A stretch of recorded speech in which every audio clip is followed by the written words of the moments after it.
नमस्कार, आप सभी को बहुत बहुत स्वागत है आपके अपने चैनल फास्ट इंडिया न्यूज में। और मैं हूं आपके साथ संजीव गोस्वामी। जैसे कि आप सभी को जानकारी है कि जिला पंचायत सदस्य और ग्राम पंचायत प्रधानी के चुनाव भी बहुत नजदीक करने जा रहे हैं और इसी क्रम में हर दावेदार अपनी पूरी जोरों शोरों के साथ आज चुनावी मैदान में आ चुके हैं। जैसे कि आप हमारे बगल में देख सकते हैं कि एक भैया जी बैठे हुए हैं जो कि काफ़ी लंबे समय से समाज सेवा के क्षेत्र में जुड़े हुए हैं और आज जिला पंचायत सदस्य की दावेदारी करने जा रहे हैं। तो भैया से बात करेंगे, उनसे जानेंगे कि वो कौन कौन से मुद्दे हैं जिस पर ये आने वाले कल में विकास कराएंगे और वर्तमान की वो ऐसी कौन से हालात हैं जिसको वो आज जनता के सामने बताएंगे। तो चलिए बात करते हैं भैया से। सर, सबसे पहले आपका बहुत बहुत स्वागत है हमारे चैनल फास्ट इंडिया न्यूज में। आपका भी भैया बहुत बहुत स्वागत है संजीव जी। और मैं सबसे पहले इस मकर संक्रांति की सभी लोगों को बधाई देना चाहता हूँ कि सबसे पहले ये त्यौहार हमारा कि बरसों से लोगों के साथ चला आ रहा है, आस्था से जुड़ा हुआ त्यौहार है। इसको बड़े ही सुख शांति के साथ मनाया जाए। मेरा मेन उद्देश्य है जो मैं आपको बताऊं, मैं राजनीति के क्षेत्र में ना तो राजनीति करने आया हूं ना मेरा राजनीति करना कोई उद्देश्य है। मैं एक पेशे से इंजीनियर हूं और मैं जहां से इलेक्शन लड़ रहा हूं वो इसलिए लड़ रहा हूं कि वहाँ की मैं वर्तमान हालत जो मतलब मैं कई सालों से मेरे साथ लोग आते थे, मैं देखता रहता था, तो उन हालातों को काम करने के लिए मैं यहाँ पर इलेक्शन लड़ रहा हूँ। सबसे पहले इसमें क्या था कि जब मैं बैठता था अपने जो मित्र हैं और सब लोगों के साथ, मेरा गांव भी वहीं है, अमरपुर गांव है, तो वो लोगों ने बताया कि भैया अगर अपन कुछ कर सकते हैं तो इन लोगों के लिए आप और हम सब मिलकर कुछ किया जाए। तो हमने कहा कि सबसे पहले जो हमारे यहाँ की सबसे दयनीय स्थिति है वो एजुकेशन की है, तो हम लोग सबसे पहले एजुकेशन का काम करना चाहते हैं। अब मैं जैसे अभी जब मैं अपने कॉलेज में था तो उस टाइम हमने गरीब बच्चों के लिए एक क्लब स्टार्ट किया था जिसका नाम परामर्श क्लब है, जिसमें लगभग 500-700 बच्चे हर साल पढ़ते। तो ये क्लब कहाँ पर संचालित हो रहा है? ये IIT लखनऊ कॉलेज है, उसमें संचालित हो रहा है और हमारे मित्रों ने सबने मिलकर उस क्लब को स्टार्ट किया। तो ऐसे ही हम यहाँ पर चाहते हैं कि हमारे क्षेत्र का हर बच्चा, हर युवा आगे बढ़े और आगे बढ़े। तो उसके लिए हम एक NGO स्टार्ट करना चाहते हैं। तो जब NGO की बात आई तो लोगों ने कहा कि भैया पहले अपन राजनीति से जुड़ें जिससे लोग आपकी बात सुने और पढ़ाई की ओर ध्यान दें। तो हमारा मेन उद्देश्य है शिक्षा। इसके लिए हमारा सबसे पहले टारगेट है कि हम एक पंचायत लेवल पे एक कोचिंग सेंटर दें जिसमें लोग पढ़ें और आगे बढ़ें।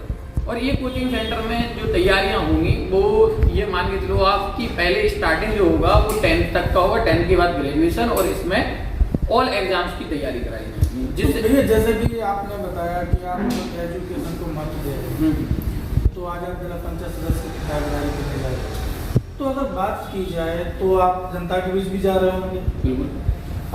आपकी वार्ड में अभी कितने गाँव आते हैं? मतलब मेरे वार्ड में 18 पंचायतें आती हैं। हाँ, जिसमें छोटे कस्बे सब मिला करके 53 गाँव के आसपास। 53। हाँ। तो आपने 53 गाँव में जाकर सर्वे भी किया होगा, लोगों से मिले भी होंगे? हाँ बिल्कुल बिल्कुल। मैं मतलब 53 गाँव में मुझे सर्वे क्या करना, मैं तो उसी क्षेत्र में पला बड़ा हूँ, मुझे तो गाँव बचपन से ही याद है। फिर भी आज चुनाव को देखते हुए तो जा रहे होंगे। हाँ बिल्कुल जाता हूँ। तो ऐसी आज मूलभूत समस्याएं कौन कौन सी हैं जिन पर आज जनता आपसे उन समस्याओं को निराकरण चाहती है? देखो, सबसे बड़ी जो समस्या है हमारे क्षेत्र में वो एक तो है एजुकेशन की, दूसरी है महिलाओं की स्थिति, तीसरी है चिकित्सा की और चौथा है कि बच्चे जो आजकल हैं युवा उनके लिए खेलने के लिए व्यवस्था हो, जैसे कि स्टेडियम हो, इस तरह की चीज़ें हो। पांचवी जो सबसे बड़ी समस्या है कि आज मतलब जो लोग किसान परेशान होते हैं, किसानों के लिए लाइट की, बिजली की, तो मैं कोशिश करता रहता हूँ विधायक जी के माध्यम से कि जहाँ भी लाइट खराब होती है या कुछ इस तरह की समस्या आती है, लोग मुझे फ़ोन करते हैं तो मैं भाई साहब के माध्यम से उस चीज़ का निराकरण कराने की कोशिश करता हूँ और कई गाँव में ट्रांसफार्मर इस तरह की चीज़ें कराता रहता हूँ। जैसे कि देखा जाता है कि आज काफ़ी ऐसी ग्राम पंचायत है जहाँ पर सड़कों की स्थिति से बदतर हो चुकी है, नलों में पानी नहीं आ रहा है, नल तो लग गए लेकिन उन नलों में पानी नहीं आ रहा है। कई ऐसी और भी ऐसी समस्याएं हैं कि जहाँ पे सरकारी अस्पताल तो बना दिए गए लेकिन वहाँ पे सुविधाएं नहीं मिल रही हैं।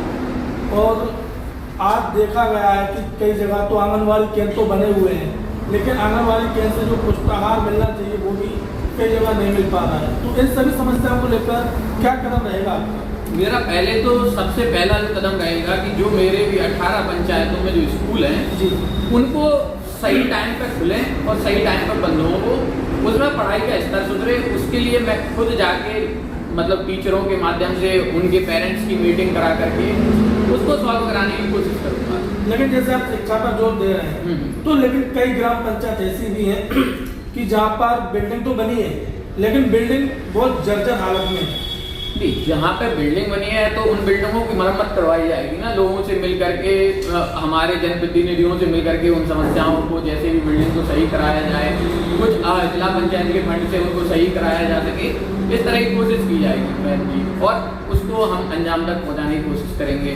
दूसरा, जैसे आपने बताया है कि नल की सुविधाएं, इस तरह की चीज़ें, वैसे तो हमारे प्रधानमंत्री की हर घर जल योजना जो चल रही है, नल जल योजना, इसके तहत लगभग हर घर में पानी पहुंच चुका है। तो मैं भी देखता हूं कि ऐसा कोई दिक्कत नहीं है, बट फिर भी जहां भी रह गया है हम उसको कोशिश करेंगे जल्द से जल्द पहुंचाया जा सके। जैसे कि इसके अलावा आपने जो सबसे बड़ा मुद्दा बना हुआ है, जो आज की डेट में सबसे बड़ी समस्या है किसानों की, आप भी आपने बताया कि आप नहीं, मेरा फैमिली पूरा किसान से जुड़ा हुआ है, मेरे पिताजी। ठीक है, तो आज सबसे बड़ा जो मुद्दा चल रहा है अन्ना जानवर, इसके चलते आज हर ग्राम पंचायत का एक किसान परेशान है, तो इस पर क्या कदम होगा? जैसे आपने सबसे बढ़िया क्वेश्चन उठाया अन्ना जानवर, क्योंकि मैं भी देखता हूँ, मेरा खुद के खेत है अमरपुर में जी। तो लोग क्या करते हैं कि पार्टी लगाते हैं गाँव में। वो क्या करते हैं, गाँव के किनारे पर बेचारे रात भर बैठते हैं और उस तरह की पार्टी लगाते हैं कि गाँव में अंदर जानवर ना आए। तो हमारा मेन अन्ना जानवर का जो है, अन्ना जानवर के लिए पहले तो हम कोशिश करेंगे कि उनके लिए ऐसी व्यवस्था करी जाए कि जो क्षेत्र है उससे निकाल दिए जाए। उस क्षेत्र से जब निकाल दिए जाए, वहाँ पर एक चौकियाँ बनाई जाएँ जिससे वो अंदर एंट्री ना कर पाए। और दूसरा, फिर बचे हुए जो जानवर बहुत ही ज़्यादा हैं, तो एक हर 4-5 गाँव के बीच में एक गौशाला बनाई जाए या कुछ बनाया जाए। आपने गौशाला का जिक्र किया, गौशाला तो आज भी बनी हुई है काफी ग्राम पंचायत में, अगर आप आज देखते भी होंगे कि आज गौशालाओं की क्या हालत हो रही है। हाँ, तो वो जो गौशालाओं की हालत हो रही है, हम उन गौशालाओं की हालत को सुधारने का काम करेंगे। गौशालाएं इस तरह तो जो वर्तमान जिला पंचायत है अभी, उन्होंने कभी इस पर ध्यान क्यों नहीं दिया फिर? क्योंकि उन्हें तो घर से बाहर निकलने का टाइम ही नहीं मिलता ना, किसी से पूछना। वो आज तक घर से जीते हैं ना, 5 साल बाद बगल में लगा हुआ है मेरा गाँव, किसी से पूछ लो अमरपुर में भी जाके, आज तक वो आए हो जीतने के बाद। क्योंकि उनको तो रही चीज कहते हैं ना कि हमारा पेट तो भरा है, हमें क्या ही फर्क पड़ता है। वो तो रही चीज ठाट-बाट जिंदगी जीने वाले लोग हैं, वो संघर्ष थोड़ी करने वाले। नहीं, तो जैसे कि आप जो आप समस्या बता रहे हैं, सड़कों की, पानी की, अन्ना जानवरों की और स्वास्थ्य सेवाओं की, शिक्षा व्यवस्था की, अगर वर्तमान जो जिला पंचायत सदस्य हैं, अगर वो इस पर ध्यान देते तो आपको क्या लगता है कि तस्वीर कुछ और होती या आज जैसी तस्वीर नजर आ रही है वैसी होती? नहीं, क्यों नहीं होती। कोशिश करने वालों की कभी हार नहीं होती। वो तो उनने कोशिश ही नहीं की ना किसी भी तरह। हम ये नहीं कह रहे कि आप जरूरी है सरकार से ही कराओ, अरे लोगों को अवेयर करो, लोगों को जगाओ, यही काम करो ना। हो सकता है फंड नहीं है, लेकिन अगर आपने किसी को जागरूक कर दिया, आज के टाइम में कहते हैं ना सबसे ज़्यादा जागरूकता की ही जरूरत है। जब आप जागरूक करेंगे तो लोग क्यों नहीं उस चीज़। तो आपने कभी वर्तमान जिला पंचायत सदस्य इन समस्याओं को लेकर बात की? हाँ, मतलब बात की है, लेकिन वो बात क्या करो, जब इंसान आपको बात करनी है तो वो हमेशा घर पे मिलते हैं। मतलब आपको बात करने के लिए कभी क्षेत्र में आते ही नहीं है। वो कहते वो तो एक ही रोनर होते कि हमारी सरकार नहीं है भैया, हम कुछ नहीं करा पाएंगे। नहीं, तो जब आपकी सरकार जी का आप पद पे तो है नहीं, वो कहते पद से कुछ नहीं होता, सरकार नहीं है, क्योंकि वो चीज करने ही नहीं जाते ना। अच्छा। दूसरी बात, मैं ये नहीं कहूँगा कि उनने क्या नहीं किया है, क्या किया। आप समझो, मेरा किसी से कोई बुराई नहीं है, किसी का कुछ नहीं है। मैं क्या कर सकता हूँ, मैं उस चीज पर फोकस करना चाहता हूँ। जैसे कि आपने देखा होगा आज काफ़ी ग्राम पंचायतें हैं जिसमें सरकारी फंड आता है और उस फंड का सदुपयोग ना होकर दुरुपयोग हो जाता है, तो इस पर आप किस प्रकार से कदम उठाएंगे? नहीं, जैसे अगर किसी कहीं पे दुरुपयोग हो रहा है तो उस चीज को हम रोकने का कोशिश करेंगे। नहीं, आपने देखा तो बहुत देखा मैंने तो ऐसा भी देखा कि कई अब तो समय बदल गया है, मोदी जी की सरकार है, लेकिन उसके पहले जब मैं गांव में रहता था तो ऐसा होता था कि जब कंट्रोल, जैसे गांव में राशन की दुकान को कंट्रोल बोलते हैं हमारे इधर, ठीक है, क्योंकि गांव की भाषा से बोलना चाहता हूँ, तो वहां पे कंट्रोल 3-3 महीने नहीं आती थी और कह दिया जाता था कि भाई साहब वो तो ऊपर से नहीं आ रही, और हमने देखते थे कि दिनारा में ट्रैक्टर खड़े होकर पूरा माल बेच देते। लेकिन घटतौली तो आज भी चल रही है। हाँ, घटतौली चल रही है ना, तो उस घटतौली के लिए तो आज भी बिल्कुल हर जगह बरकरार है। जिसको 15 किलो मिलना चाहिए पता चलता है कि उसको 14 किलो 13 किलो मिल रहा है। अब घटतौली के लिए आपने सही कहा, अगर अपन आज भी कदम उठा रहे हैं, लोगों को अगर इस चीज के लिए अवेयर कर रहे हैं, कोशिश कर रहे हैं कि इनको सही से माल मिले, और अगर अपन इस सत्ता में मतलब अपन जीतते हैं इस तरह की चीजें, तो अपन उन दुकानों का टाइम टू टाइम सरकार के जो मानक है उनके अनुसार उनका वेरिफिकेशन कराएंगे। जो व्यक्ति सही घटतौली करते पकड़ा जाएगा उस पर उचित से उचित कार्रवाई कराने का कोशिश करेंगे। अगर बात की जाए महिलाओं को लेके, तो महिलाओं के लिए आपकी तरफ से क्या योजनाएं आपने बनाई है कि जिन योजनाओं पर आप आने वाले कल में कदम उठाएंगे? सबसे पहले तो महिलाओं के लिए मुझे सबसे पहले जो कदम उठाना है वो ये है कि मैं लोगों को, हर पंचायत के लोगों को बैठ करके ये समझा सकूं कि ये सिर्फ हमारे पास कमाने के संसाधन की तरह इनको यूज नहीं करना है। इनको हम कहते हैं ना कि माँ और एक लक्ष्मी, एक सरस्वती, इस तरह की पूजा करके इनको करना है। और इनके जो सबसे पहले है, जो गांव में ध्यान नहीं दिया जाता है, स्वास्थ्य पे हमें काम करना है कि अच्छे से अच्छा इनको खाने पीने में व्यवस्था मिले। दूसरा, इनके लिए हर एक 10-5 जिला गांव के बीच में एक अस्पताल की व्यवस्था होनी चाहिए, जहां आज के टाइम में कई लड़कियों के साथ आप जानते हैं पीरियड इस तरह की बीमारियां होती हैं, वो दिखा नहीं पाती बेचारियां, लेकिन उनके लिए अगर इस तरह की चीजें मिलेंगी तो वो स्थिति कुछ और होगी। आपसे एक सवाल है कि आप जनता से किस प्रकार से संपर्क जोड़ेंगे? जैसे आपने बताया कि आपकी ग्राम पंचायत, आपके क्षेत्र में, आपके वार्ड में 48 की 47 नहीं 53 गाँव है, 18 वो है पंचायत। तो इसमें इन जनता को आप किस प्रकार से कनेक्टिविटी देंगे? पहले तो आप अपना संवाद हर जनता से बता रहे हैं। पहले तो मेरा संवाद बहुत ही सिंपल है कि मेरा जो गांव है वो 18 गांव के बीच में है, वहाँ मेरा निवास भी है, तो मैं वहाँ निवास मतलब रहता हूँ। दूसरी चीज मेरा ये है कि मैं हर टाइम, जैसे झांसी से जब गांव भी जाता हूँ तो 10 गांव से होते हुए जाता हूँ। दूसरा मेरा ये है कि मैं जिस गांव से निकलता हूँ कोशिश करता हूँ उस गांव में 5 मिनट बैठूं।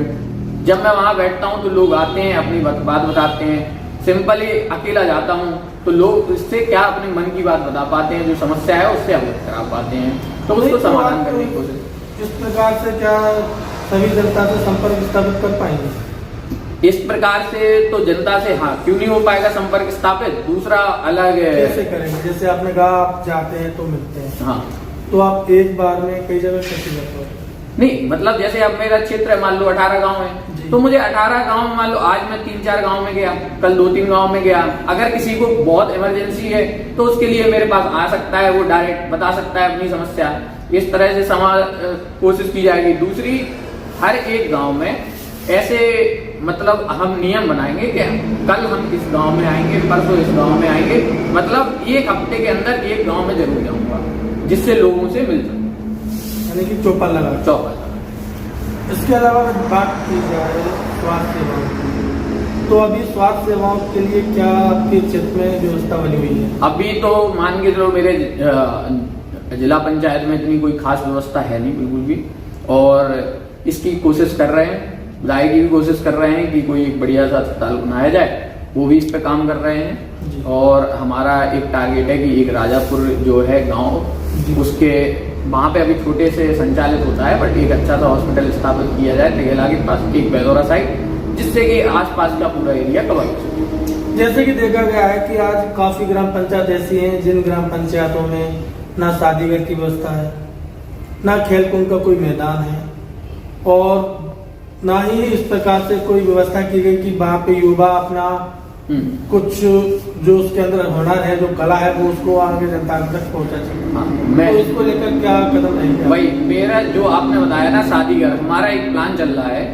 कि अगर वो सक्सेस होता है, हम एक ऐसे 2 कॉमन मैरिज हॉल बनाना चाहते हैं, मैरिज हॉल टाइप के 2 अलग अलग जगह पे, जो दोनों हमारे मतलब हमारा जिला पंचायत ना 2 पार्ट में डिवाइड है लगभग 8-9 गांव पंचायत इस साइड, 8-9 पंचायत इस साइड। उनके बीच में एक विवाह घर बनाया जाएगा, जो विवाह घर होगा और जिसके अंदर 5 से 6 स्टेजेस होंगी, स्टेज होंगी कि जिससे एक साथ अगर 3-4 एक साथ एक ही दिन शादियां हैं तो वो एक साथ कॉमन हो सके और अलग अलग लोगों के अलग अलग मंडप सज सके। दूसरी बात, उससे क्या होगा कि अगर उनसे सबसे बड़ा फायदा क्या होगा कि जब एक ही जगह पे 5 शादियां हो रही हैं, ठीक है, तो वो जो गरीबी अमीरी है वो दूर हो जाएगी, सबकी सेम समानता है, सजवाने की सब गारंटी हमारी होगी, सब चीजें होंगी उसके अंदर।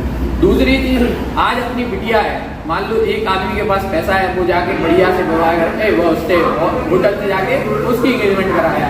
गरीब आदमी सोचता है यार हमारे पास पैसा नहीं है, आ जाओ अपनी बिटिया की सगाई कैसे करें, तो उसके लिए भी एक प्लेटफॉर्म मिलेगा। और आप भी जानते हो जब 1-2 लाख रुपए बचते हैं तो लोग होटल ले जाते हैं, फिर उसी जगह जाते हैं, तो गरीब भी वहीं आएगा, अमीर भी वहीं आएगा, सबसे बड़ा फायदा ये। आपसे एक आखिरी सवाल है कि जैसे कि आपने देखा होगा आज हर जगह, हर ग्राम पंचायत में कच्ची शराब, जिसको बोल सकते हैं अवैध कच्ची शराब, जो काफ़ी मात्रा में हर जगह चल रही है, जिसके चलते काफ़ी घराट बना रहे हैं। इस पर आप देखो, सबसे पहले तो शराब के लिए सबसे जरूरी क्या काम है आपके हिसाब से? मेरे हिसाब से सबसे पहले लोगों को जागरूक करना कि भैया आप इस चीज़ से उसके परिवार को जागरूक करें, ठीक है। दूसरी चीज़, जो अवैध अड्डों पे दारू बिक रही है उस पर कोशिश कर करके शिकंजा कसवाया जाए, वो बंद कराया जाए, इस तरह की चीज़ें ना हो। चैनल के माध्यम से क्या संदेश रहेगा सभी क्षेत्रवासियों के लिए? मेरा तो यही संदेश रहेगा कि सबसे पहले आप उस व्यक्ति को सिलेक्ट करें। मैं ये नहीं कह रहा हूँ कि मुझे ही सिलेक्ट करें, उस व्यक्ति को सिलेक्ट करें जो आपकी समस्याओं को सुन सके, जो उनके समाधान पे काम कर सके, जो उस चीज के लिए योग्य हो, जो आपके क्षेत्र का हो, जो आपसे सहजता से मिल सके। धन्यवाद।